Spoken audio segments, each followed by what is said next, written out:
So hi everyone! It's my day 4 here at A Plus Solution Development Center, and right now as you can see, it's a bit noisy here because it's really raining. I mean, it's raining heavy. But yeah, super lakas, right now kasi super lakas ng ulan as you can see, kung narinig ko sa video. But yeah, we still have to work, and then may mga remaining tasks pa ako right now. So, isa-isa yung pinuhan. Here is the Ipas Development Center office. Sorry.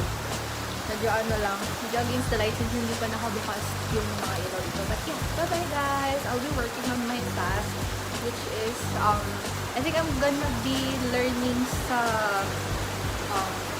drag and drop para makano ko na convert ko yung dinesign namin sa Figma in 2 weeks or other website application. So, bye!